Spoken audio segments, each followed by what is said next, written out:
Le plus souvent, ceux qui votent les lois et ceux qui sont censés faire respecter les lois dans notre pays, ce sont eux qui sont les premiers à la ligne quand il s'agit de les violer, quand il s'agit de les bafouer. Ils s'en foutent éperdument. Mais quand il s'agit d'un citoyen ordinaire ou d'un opposant politique, quand ce sont eux qui parviennent à suivre leur cadence, c'est là que les lois quittent leur moisissure.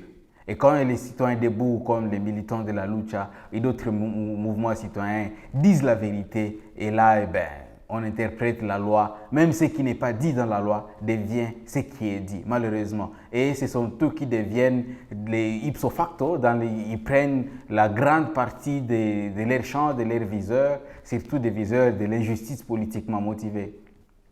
C'est quand même honteux pour notre classe politique depuis des années. Ces animateurs piétinent non seulement les lois, non seulement la population, ils piétinent également notre économie, qui s'est déjà transformée en une économie productrice des personnes friquées, des dilapideurs en or, des gens qui ont de l'argent, mais en réalité, ils sont des mauvais gestionnaires. Ils sont également des faux et mauvais riches, parce qu'ils s'appauvrissent dès qu'ils n'ont plus le pouvoir, dès qu'ils ne sont plus sur les postes juteux politiquement obtenus, juteux, parce qu'ils en profitent pour institutionnaliser la corruption, les vols, les détournements, les deniers publics et même les aides au développement. Et comme la justice n'est pas égale à tous, ils sont tacitement immunisés depuis des décennies et on n'a pas de modèles. Et ce sont eux qui se présentent comme des modèles dans notre pays et des nouvelles générations.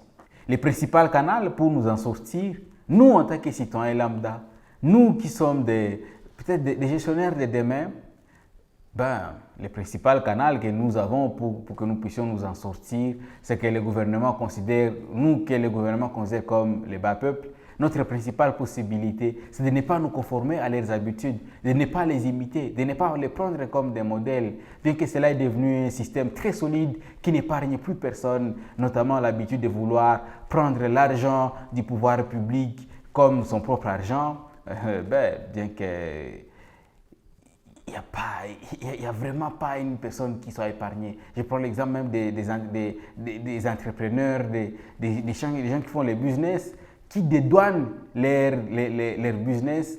La plupart d'entre eux soutiennent la corruption, si pas les 100%.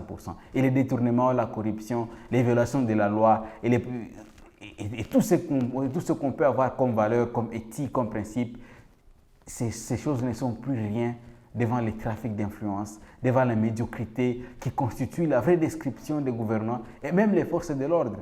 Il n'y a personne qui est épargné, que ce soit et aussi les acteurs de la société civile, pire encore, et même les gardiens et les domestiques des maisons ne sont pas épargnés. Ils font presque la même chose parce qu'on n'a pas de modèle.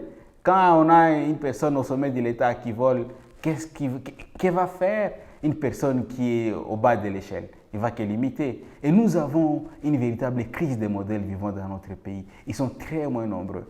Ces personnalités publiques encore en vie, qui sont des modèles dans notre société, transformées en société d'antivaleurs, c'est nous qui serons des vrais modèles. Et c'est pourquoi j'aime bien une sagesse africaine qui a dit « Si les sages du village n'enseignent pas les enfants, les idiots et les imbéciles du village les feront certainement. »